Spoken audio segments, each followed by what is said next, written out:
Bagaimana menyikapi banyaknya kegiatan yang Anda jalani saat ini? Alhamdulillah, karena apa ya, kita dalam berpuasa ini jangan mengartikan kita lagi puasa kita malas-malesan, kita rebahan. Sebagusnya tuh kita puasa ini kita benar-benar nyari manfaat, kita bekerja gitu kan.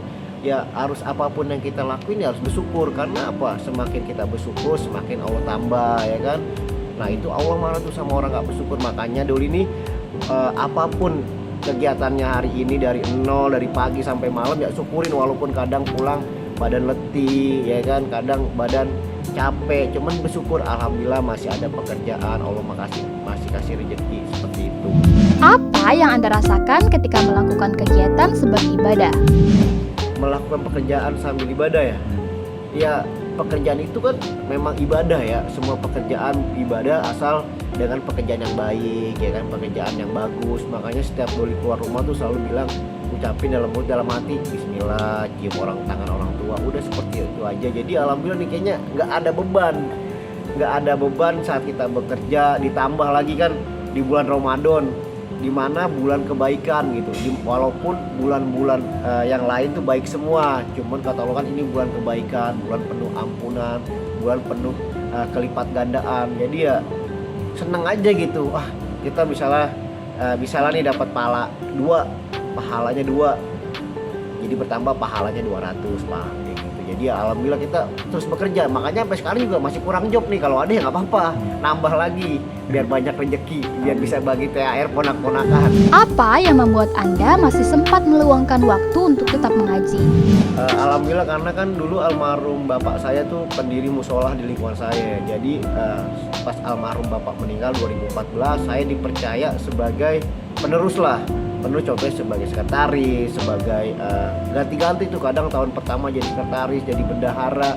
Nah saya seneng tuh di situ. Jadi nggak dunia aja saya cari, akhirat juga saya cari. Walaupun di situ saya paling muda ya, karena teman-teman saya ini bapak-bapak nih jamaah udah pada tua tuh, pada sepuh lah gitu. Saya seneng dan alhamdulillah ya mereka pada welcome gitu sama saya, masih dipercaya nih anaknya bapak ahli nih gitu kan. Karena bapak saya memang di musola itu ada nama lah ya, kalau nggak ada nama bukan orang namanya, ada nama di situ.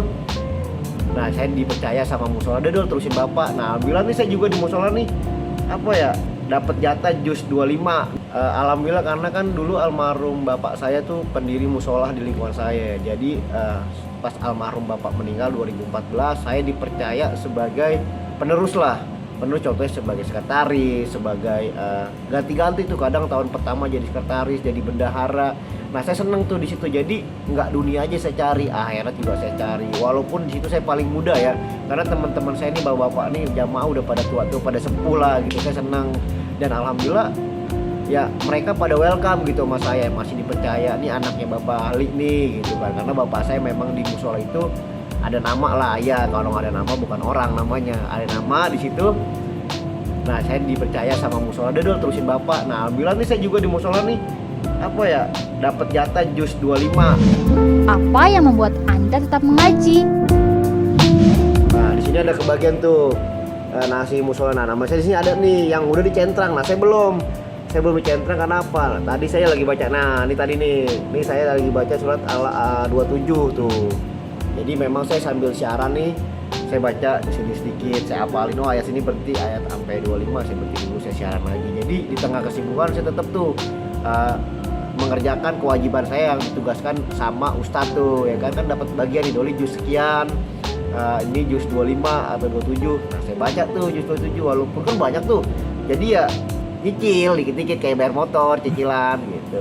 Karena apa ya, dulu karena orang tua saya alhamdulillah didikan orang tua, pertama ibu sama bapak tuh alhamdulillah didikannya ke agama gitu. Terus sama kedua bekerja, karena orang tua juga di rumah nih dibilang sebagai pengisi acara di musola-musola, anak kesayangan guru juga, kayak ngisi dong di musola ini ibu saya tuh. Jadi baca Qurannya rajin, jadi setiap di rumah tuh nggak juhur, nggak habis sholat selalu baca Quran. Nah di situ mulai kok anaknya nggak bisa sih kayak gini, harus bisa gitu. Sedangkan ibunya rajin baca Quran di rumah, ya anaknya jadi kebawa gitu, lingkungan sih. Nah makanya buat anak muda ya daripada main handphone, waktunya nggak terlalu produktif ya kalau memang nggak ada kepentingan ya. Kalau perlombaan kayak kepentingan wajar ya kan ada perlombaan main game. Kalau kalau cuma nongkrong duduk ngabuburit main HP main game itu kayaknya nggak, kurang bermanfaat ya kan. Lebih baik dimanfaatkan kayak bekerja, baca Quran, itu aja sih. Kayak ya kalau mau ada kerjaan ya minimal kayak nyari kerjaan lah, kayak seperti ya isi kesibukan ke musola. Kan banyak teman-teman tuh di musola pasti ada tuh, semua musola tuh lagi ada tadarus ya kan, daripada nongkrong ya nggak jelas gitu kan. Bagaimana didikan orang tua terhadap Anda? Alhamdulillah saya juga di keluarga nih memang dituntut keras gitu. Jadi di keluarga tuh saya bisa dibilang nggak pernah nganggur dari zaman sekolah. Serius, saya nggak pernah nganggur yang namanya sampai 2 bulan sampai sebulan tuh nggak pernah. Paling lama saya nganggur tuh seminggu saya nganggur, dan seterusnya saya kerja terus. Nah dulu pernah waktu lulus SMA ya, orang tua bilang kuliah ya, saya nggak mau.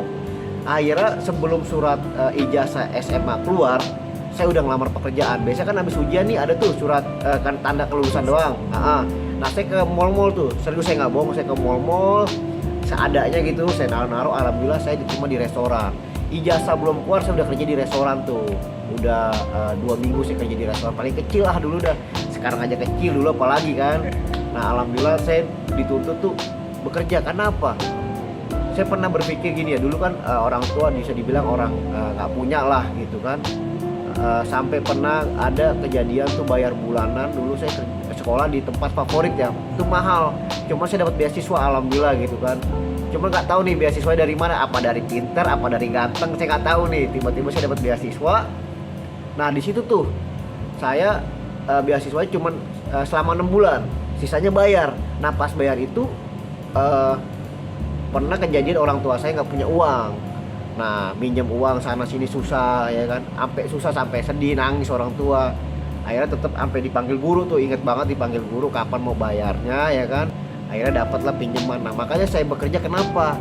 Kalau kita susah siapa yang mau nolongin? Kalau soal uang tuh susah, nggak mandang saudara, nggak mandang temen, apalagi temen ya kan, susah kita mau minjem sama siapa. Kadang saudara nih udah kaya nih, kadang ya kita minjem duit dibilang kagak ada, kadang gitu ya. Makanya tuh duit emang nggak ada saudaranya.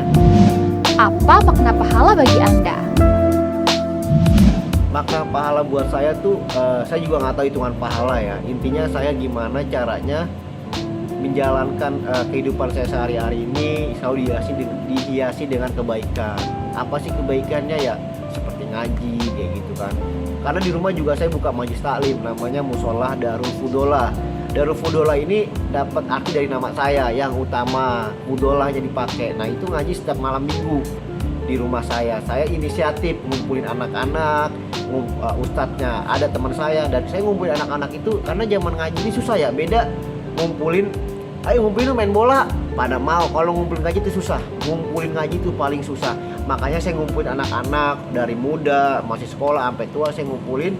Saya bilang ngaji tinggal ngaji, kitab saya kasih, ngopi udah saya siapin, pokoknya tinggal duduk doang, bawa kitab saya kasih satu-satu. Itu ngaji di rumah saya itu kitab namanya kitab pembuka, namanya kitab Fatwilah, kitab Fatwilah. Nah jadi Fatilah ya, jadi itu dasar. Jadi dimana itu kitab mengajarkan kita dasar tentang kayak contohnya wudhu yang bagus seperti apa, kayak contohnya sholat yang bagus seperti apa. Alhamdulillah nih walaupun sedikit nakal, cuman ada ilmunya nih. Iya, enggak. Emang orang wajar ya laki nakal, cuman jangan sampai nakal ini ketahuan, nggak ada dasar. Makanya orang ini hidup ini jangan sampai kosong-kosong banget, minimal ya kita bisa tahu agama lah gitu. Kalau pengalaman spiritual sih alhamdulillah sih belum pernah, jujur belum pernah yang namanya tuh kejadian apa. Cuman kalau abis kayak